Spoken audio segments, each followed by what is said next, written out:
가피풀 말씀 테마. 절대 기도의 힘을 과소평가하지 말라. 예수님과 그분의 제자들, 다윗과 이스라엘, 엘리야와 나머지 사람 모두에게 위기가 닥쳤던 것처럼 우리에게 닥칠 위기들이 있다. 위기가 우리를 기다리고 있다. 나는 그중 몇 가지를 짧게 말하려 한다. 첫째는 극심한 고난이다. 인류의 역사는 그것이 언젠가 우리 모두에게 다가온다는 것을 보여준다. 우리를 놀라게 하고 약화시키는 독침을 가진 격렬한 고난이 우리에게 다가오면 일부 그리스도인들은 준비되지 않은 상태에서 그 고난을 만난다. 물론 그들은 몰락한다. 그러나 그 몰락을 가져오는 것이 고난인가? 그렇기도 하고 아니기도 하다. 고난이 없었으면 그들이 쓰러지지 않았을 거라는 점에서 몰락을 가져오는 것은 고난이다. 그러나 그들이 쓰러지게 만드는 것은 고난이 아니다. 만일 그들이 그것을 예상하고 준비했더라면 넘어지지 않았을 것이기 때문이다. 그의 힘이 약한 이유는 기도가 거의 사라지고 침체되었기 때문이다. 그러나 기도를 많이 하고 강건한 기도를 드리는 사람은 고난이 와도 쓰러지지 않을 것이다. 둘째, 유혹이 있다. 그것은 갑작스럽고 미묘하게 찾아오는 유혹이며 육적인 사람에게는 너무나 갑작스럽고 너무나 미묘하다. 그러나 미리 앞서가는 기도는 어떠한 유혹에 대해서도 영혼을 준비시켜준다.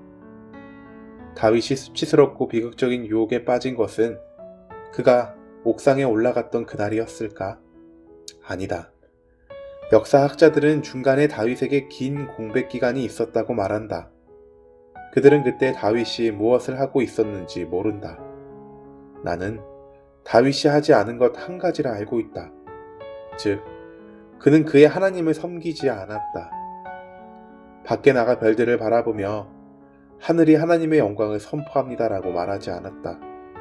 물론 그는 그러한 일들을 했지만 하지 않았던 시기가 있었다. 따라서 다윗은 유혹이 다가오기 전 그가 허비했던 시간들의 무게 때문에 쓰러진 것이다. 당신이 기도함으로써 유혹을 미리 예측했다면 유혹은 당신을 해칠 수 없다. 그러나 당신이 그렇게 하지 않았다면 유혹은 틀림없이 당신을 넘어뜨릴 것이다. 셋째, 사탄의 공격이 있다. 사탄은 너무 약삭발라서 확이라 할 수 없기 때문에 사탄의 공격은 거의 예측할 수가 없다. 알다시피 사탄이 어떤 공격 패턴을 정했다면 우리가 금세 그 패턴을 알아차릴 것이다. 마귀가 규칙적으로 공격을 한다면 인간은 오래전에 그를 발견해냈을 것이고 가장 형편없는 오랜 신자도 마귀를 피하는 법을 알았을 것이다. 그러나 사탄은 획일적이지 않고 매우 불규칙적이며 여러 가지를 뒤섞기 때문에 만일 우리가 믿음의 방패로 우리 자신을 지키지 않는다면 정말 치명적이다. 그러나 사탄이 오더라도 당신은 이길 수 있다. 그가 우리에게 온 그날이 아니라 그 전날에 그가 당신을 괴롭히러 온 정오가 아니라 정오가 되기 전 아침의 말이다. 항상 승리를 거두는 유일한 방법은 문설주에 피를 바르고 구름기둥과 불기둥이 당신 위에 머무르게 하며 늘 전투복을 입고 있고 단 하루도 당신에게 몰래 다가오지 않게 하라. 싸울 준비를 하라. 아침의 기도를 아예 건너뛰기보다는 어딘가에서 기도를 부여잡으라. 내가 권하는 것은 단 하루도 당신에게 슬금슬금 다가오지 말게 하라는 것이다. 수요일에 기도하지 않았기 때문에 목요일이 당신을 걱정시키지 않게 하라. 월요일에 기도하지 않고 지냈기 때문에 화요일이 당신을 쓰러뜨리게 하지 말라. 아침 7시에 기도하지 않았기 때문에 오후 3시가 당신을 때려 눕히게 하지 말라. 반드시 어딘가에서 기도해야 한다. 마지막으로 나는 4가지를 권고한다. 첫째, 마치 모든 일이 잘 되고 있는 것처럼 행동하지 말라.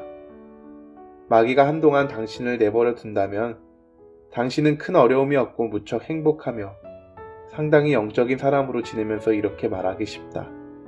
그래, 다 잘 되고 있어. 그리고 당신은 기도 생활을 소홀히 하며 깨어서 기도하지 않는다. 죄와 마귀와 질병과 죽음이 바이러스나 전염병처럼 온 땅에 널리 퍼져 있는 한 전혀 괜찮은 상황이 아니다. 그들은 어느 방향에서 오든 미리 예측하고 준비하도록 하라. 둘째, 절대로 마귀를 속지 말고 모든 것이 괜찮다고 말하지 말라. 마귀는 믿을 수 없다. 그가 웃고 있다고 상상하지 마라. 셋째, 주님이 욕심이 약하다라고 말씀하셨으므로 너무 자신하지 말라. 지나치게 자신만만해지면 안 된다. 많은 사람들이 너무 자신해서 싸움에 패했다. 넷째, 기도의 능력을 과소평가하지 말라. 예수님은 우리에게 깨어 기도하라고 말씀하셨다. 그분은 시를 읊고 계신 게 아니었다. 그분은 깨어 기도하라라고 하셨고 그것을 몸소 실천하셨다. 그리고 그 때문에 승리하셨다. 그분은 죄가 혼란에 빠뜨려 빙글빙글 도는 세상을 보셨고 그분의 사랑의 그물로 그들을 붙잡아 자신의 피를 흘림으로 그들을 구속해 주셨다. 그분이 그렇게 하신 것은 전날 밤의 기도와 다른 때의 산에서 하신 기도와 어릴 때부터 줄곧 해오신 기도로 그 끔찍한 사건과 영광스러운 사건을 위해 스스로 준비하셨기 때문이다. 절대 기도의 힘을 과소평가하지 말라. 기도하지 않으면 승리할 수 없고 기도하면 실패할 수 없다는 것을 명심하라. 물론 그것이 참된 기도이고 말로만 하는 기도가 아니며 당신의 삶이 당신의 기도와 조화를 이룬다면 말이다. 기도하면 실패할 수 없고 기도하지 않으면 승리할 수 없다. 주님은 우리에게 미리 대비하는 기도의 본을 보여주셨다. 즉, 정해진 시간에 깨어 기도함으로써 하나님의 얼굴을 구하고 어느 사건이든 대비하신 것이다. 기도를 연습하라.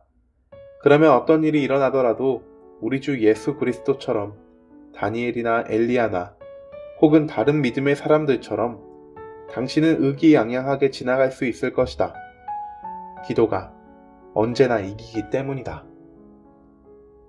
가피풀 말씀 테마. 절대 기도의 힘을 과소평가하지 말라. A.W. 토저의 기도, 프레이어 중에서